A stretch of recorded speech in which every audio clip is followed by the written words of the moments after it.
Okay, so here's the beginning of the map case. Here's the main body. It's about 2 feet long, maybe it's a little bit over. Here's the strap that goes around the cap. So here's the cap that covers over the front. So this goes around the main body up through these little strap keepers, like this, and then back around to the other side with a little buckle. And then between here and here, we're gonna have D rings and then a shoulder strap. So this goes for the shoulder strap. Here's the top of the cap. It's gonna go around here. Then this is labeled, bottom of the main body. That's gonna go around here. So I'm gonna go ahead and start with the cap. Sew them together, the sides, and then put the cap on. And I'm gonna actually fold it in instead of going around in the top. And I'll show you that when I go to do it. But I wanted to show you the starting, and I'm using a thicker, stiff leather. This is probably 9-10 ounce, fairly stiff temper, kind of a russet brown color, but I'm using this for some other stuff. But this is nice thick, so that when I curve it around into the circle, it's going to hold its shape really well. And it'll be a nice stiff, sling over your shoulder, cosplay for, steampunk or something like that. So I'm going to start with this. I'll show you how that looks after. I'm actually probably going to rivet the keepers on here, since that'll be easier first. Rivet those down, and then wrap it around and do like a French seam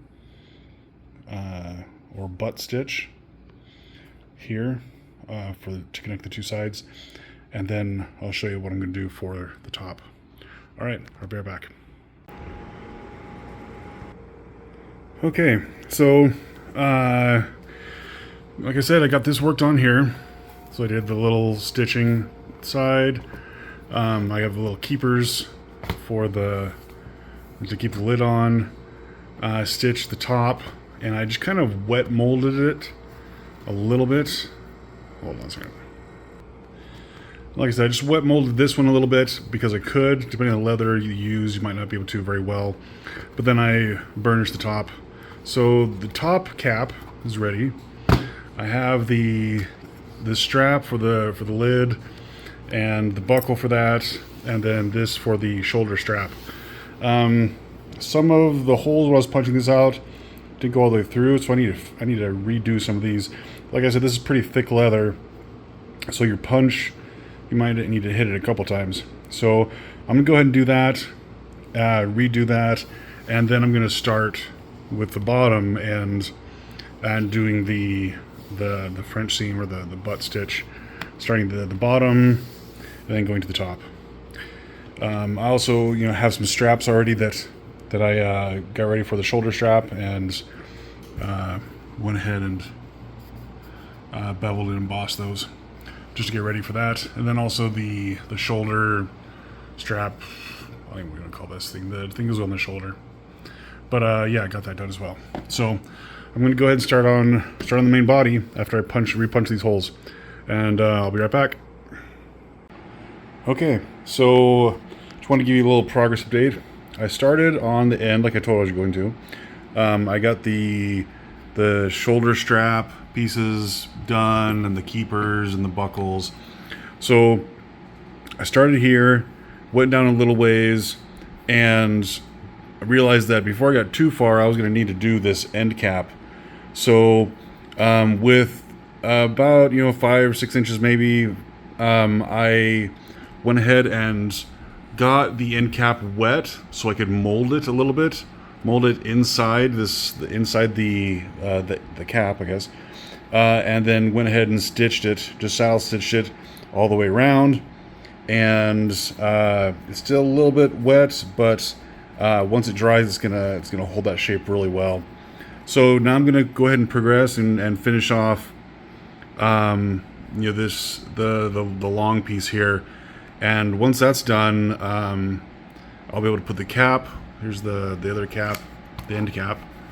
You can see how this is dried, and yeah, it's nice on there.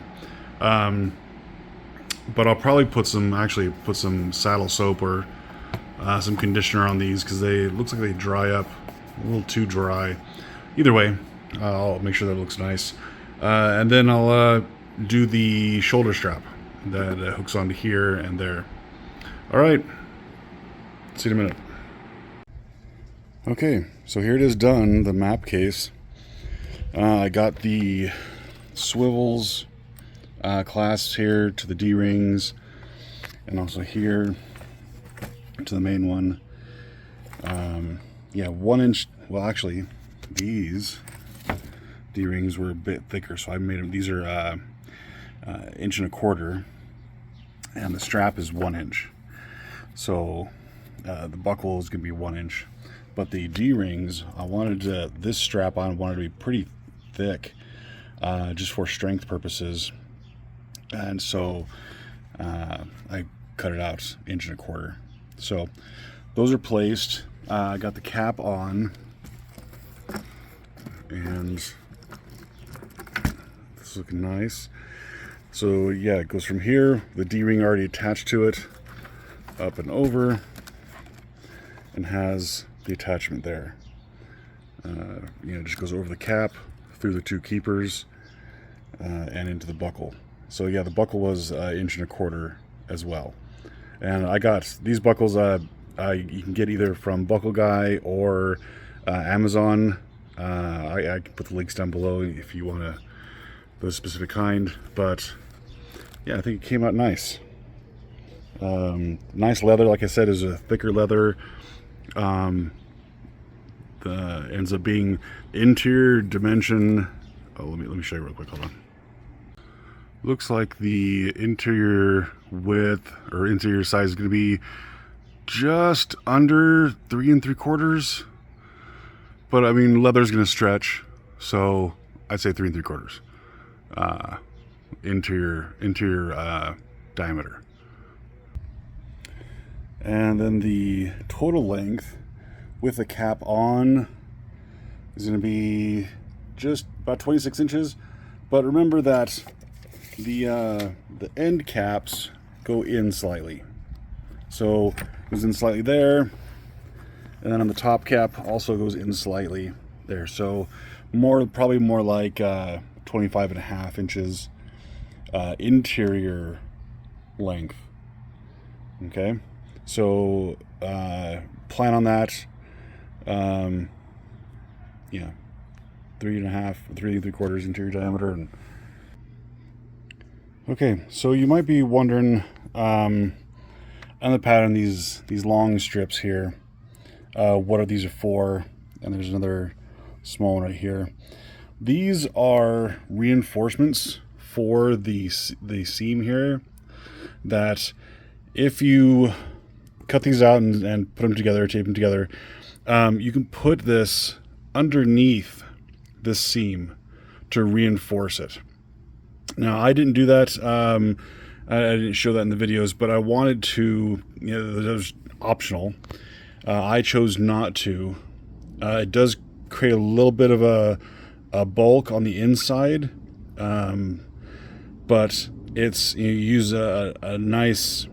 If you use a good enough piece of leather and not bulky like this thick stuff, you should be okay. But I wanted to show you that just so you understand. And they're marked, so you can see how there's the open circles and the open circle here. That's because if you're going to use them, you're going to start with the second hole, because the first hole is part of the bottom, right? So you're not going to have this reinforcement all the way to attach to this. It will start on this, not one, that second hole right there. See? So that's why this line is for the cap, and then the reinforcement starts here. Same thing with for the top cap here. There's marked where you start and end, and that goes to, so you're not starting on the where the end cap stitches to it. You start on the second hole. So I wanted to show you that real quick and explain what these pieces were, and just let you know that I didn't do it on this one. That's why you didn't see it, but that's what it is on the pattern. Okay. Otherwise, if you have any questions, let me know, and send me pics of yours when yours is done. I'd love to see them. All right. Thanks. Bye.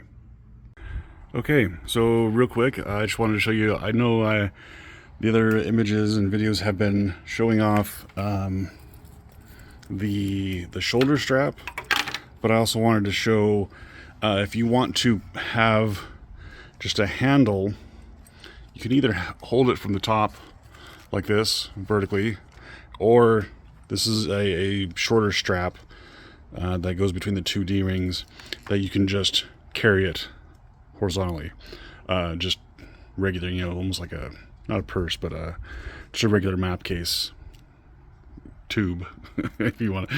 But yeah, so in case you don't want to throw it on your shoulder and you need to carry it, you can also use this. Yeah, so again, they're just it's a 1-inch strap, 1-inch clasps here is what I used, and then I just reinforced it with another piece of the same leather underneath, just to reinforce that a little bit. So yeah, if you have any questions, find me on my Facebook page, or send me an email through Etsy, and good luck. All right, thanks.